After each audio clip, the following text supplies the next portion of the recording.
with animation. So subscribe our channel to get all the lectures and press the bell icon. जी अस्सलाम वालेकुम students. So we are going to start F.Sc second year biology and we are starting from chapter 15 and our topic is homeostasis. So before to start homeostasis, we should know about the basics of homeostasis.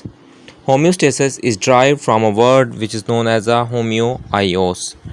Homeoios has a Greek origin. Later it was converted into Latin and English. So homeo का जो मतलब होता है वो होता है same और like. और स्टेसिस जो हम बोलते हैं ये हम एक कंडीशन को बोल सकते हैं, हम स्टैटिक कंडीशन को कह सकते हैं.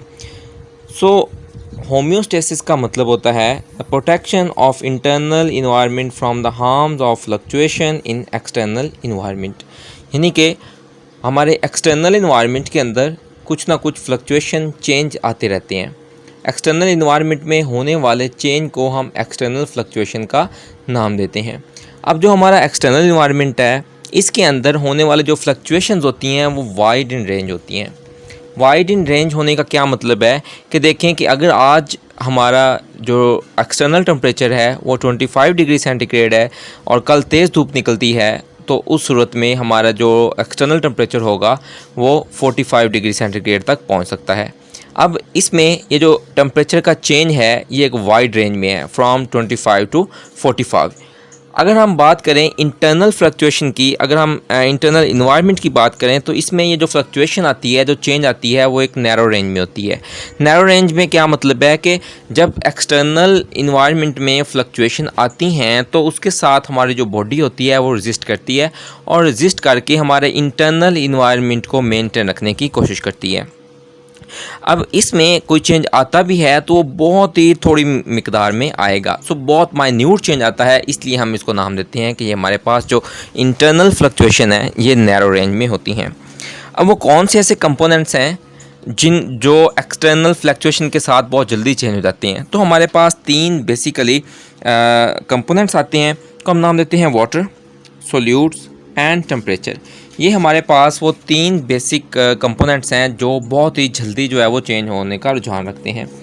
अब हम किस तरह से हमारी बॉडी किस तरह से उसको मेंटेन रखती है, तो हमारे पास तीन प्रोसेस हैं. एक को हम नाम देते हैं osmoregulation, second one excretion and third one is a thermoregulation. So what is mean by osmoregulation? Osmoregulation is a maintenance of the water and salt balance in body. यानी कि हमारे जिस्म के अंदर वाटर और साल्ट के बैलेंस को maintain रखना ऑस्मोरेगुलेशन कहलाता है. अब ये एक ऐसा मैकेनिज़्म होता है जिसके ज़रिए हमारी बॉडी के अंदर जितने भी साल्ट्स होते हैं और जितने भी वाटर होते हैं उनकी अमाउंट को मेंटेन रखा जाता है चाहे हम किसी भी इन्वायरमेंट के अंदर मौजूद हो. अब हमारी जो एक्सटर्नल कंडीशन है वो चेंज होती रहती हैं. हो सकता है कि अगर कोई जानदार किसी ऐसे इन्वायरमेंट में रह रहा हो जहाँ पे उसके पास जो वाटर है वो अबंडेंट में हो, तो उस सूरत में ऐसा नहीं होगा कि उसकी बॉडी के अंदर वाटर की क्वांटिटी बहुत ज़्यादा हो जाएगी. उसके अंदर कुछ चेंजेस ज़रूर होती हैं. यानी कि अगर वाटर जो है अबंडेंट है बॉडी के पास तो फिर जो यूरिनेशन है वो ज़्यादा होती है और उससे जिस्म के अंदर जो फालतू साल्ट्स होते हैं या दूसरी चीज़ें होती हैं उनको एक्सक्रीट किया जाता है.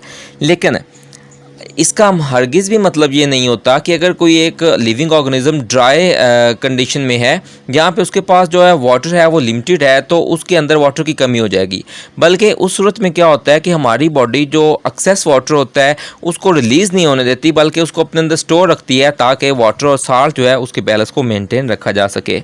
सो this balancing of water and the salt is known as a osmoregulation. So second one is a excretion. अब एक्सक्रीशन की बात करने से पहले एक चीज़ अपने माइंड में बिठाएं कि हमारे पास दो अलग अलग टर्म्स हैं. One is a excretion and one is अ ईजेशन. ईजेशन एक अलग चीज़ है, एक्सक्रीशन एक अलग चीज़ है. ईजेशन क्या होता है कि हमारे जिस्म के अंदर जो वेस्टेज होते हैं उनको सॉलिड फॉर्म में बॉडी से रिमूव करना, दिस इज़ अ ईजेशन. लेकिन एक्सक्रीशन क्या होता है? Excretion is a mechanism of elimination of nitrogenous wastage. यानी कि बॉडी के अंदर जो भी नाइट्रोजनस वेस्टेज होती हैं उनको रिमूव करने का जो मैकेनिज्म होता है उसको एक्सक्रीशन का नाम दिया जाता है. अब ये भी डिपेंड कर रहा होता है हमारी अवेलेबिलिटी ऑफ वाटर के, जहाँ पे हमने पहले बात की है कि अगर हमारे पास वाटर की अवेलेबिलिटी ज़्यादा होती है तो उस सूरत में क्या होगा कि हमारे जो वेस्टेज हैं उनको वाटर के अंदर डिज़ोल्व करके ज़्यादा निकाल दिया जाएगा। Okay, the last one is the thermoregulation. Thermoregulation क्या है? जैसे कि आप नाम से इंडिकेट करता है, this is a therm mean temperature, so maintenance of internal temperature within a tolerable range is known as a thermoregulation. यानी कि हमारी बॉडी के अंदर जो टेम्परेचर है उसको एक ऐसी हद तक मेंटेन रखना जितनी हमारी बॉडी जो है वो बर्दाश्त कर सकती हो, और उससे ज़्यादा चेंज ना होने देना, इसको थर्मोरेगुलेशन का नाम देते हैं। यानी कि हमने बात की है पहले भी कि जो हमारा होम्योस्टेसिस है, तो होम्योस्टेसिस में ऐसा पॉसिबल है कि हमारी बॉडी के अंदर कोई ना कोई नैरो रेंज में चेंजेस आ जाएं, लेकिन वो वाइड रेंज में नहीं होंगी। ठीक है, अगर टेम्परेचर का चेंज होता है तो 1 डिग्री सेंटीग्रेड तक चेंज आ सकता है। 1 डिग्री सेंटीग्रेड हमारा डाउन या अप आ सकता है हमारा 37 डिग्री सेंटीग्रेड से, लेकिन इससे ज़्यादा नहीं होता। तो इसलिए हम कहते हैं कि ये हमारे जो चेंजेस हैं वो हमारे एक नैरो रेंज के अंदर होती हैं। अब किस तरह से हम हमारी बॉडी इसको कंट्रोल करती है? अब इसका जो कंट्रोलिंग सिस्टम है, इसमें हमारे पास 3 बेसिक कंपोनेंट्स होते हैं। एक को हम नाम देते हैं रिसेप्टर्स, एक को हम नाम देते हैं कंट्रोल सेंटर, और एक को हम नाम देते हैं इफेक्टर्स। अब रिसेप्टर्स क्या होते हैं? रिसेप्टर्स जो है हम उनको हम बोलते हैं कि जो हमारे अंदर सेंसरी ऑर्गन्स हम कह सकते हैं, या रिसेप्टर सेल, यानी कि जो किसी भी चेंज को डिटेक्ट करते हों। जब बाहर के एटमॉस्फेयर में, एक्सटर्नल एटमॉस्फेयर में फ्लक्चुएशन आती हैं तो हमारी बॉडी जो है वो उसको डिटेक्ट करती है। डिटेक्ट करने के बाद हमारा जो कंट्रोल सिस्टम होता है उसको सिग्नल सेंड करती है। सो वो सेंसर्स होते हैं जिनका काम जो है ये सेंस करना होता है कि कोई भी चेंज आ रहा है तो उसके बारे में बॉडी को आगाह करना होता है। अब अगर हम टेम्परेचर की बात करें तो मतलब हमारे अंदर जो है वो थर्मोमीटर होते हैं जिनका काम जो है वो टेम्परेचर को कंट्रोल करना होता है और टेम्परेचर को चेक करना होता है। अगर कोई भी टेम्परेचर के अंदर चेंज आ रहा हो, ठीक है, तो फ़ौरन जो है हमारे कंट्रोल से जो सेंटर होते हैं उनको करते हैं सिग्नल। अब उनके सिग्नल पहुंचने के साथ ही क्या होता है कि हमारी बॉडी जो होती है वो हमारे हीटर या कूलर यूनिट्स जो होते हैं उनको स्विचेस कर देती है, जिससे कि अगर तो हमारा टेम्परेचर राइज़ हो रहा हो तो वो उसको जो है वो डाउन कर देते हैं, और अगर जो है वो टेम्परेचर जो है हमारा बॉडी का डिक्रीज़ हो रहा हो तो फिर हीटर जो होते हैं वो उसको इंक्रीज़ कर देते हैं।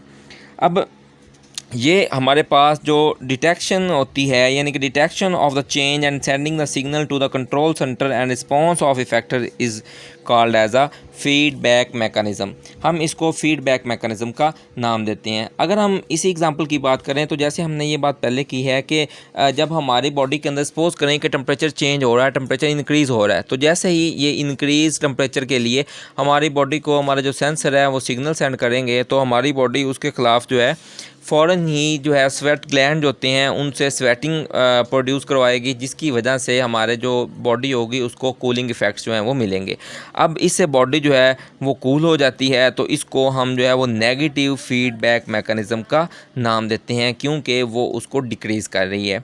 So this is a homeostasis. ये वो है हमारे पास मैकेनिज़्म जिसके ज़रिए हमारी जो बॉडी है वो हमारी एक्सटर्नल फ्लक्चुएशन के साथ साथ भी हमारे इंटरनल जो एटमॉस्फेयर होती है उसको मेंटेन रखने की कोशिश करती है। So this is protection from harms and fluctuation of external environment. So this is called as a homeostasis.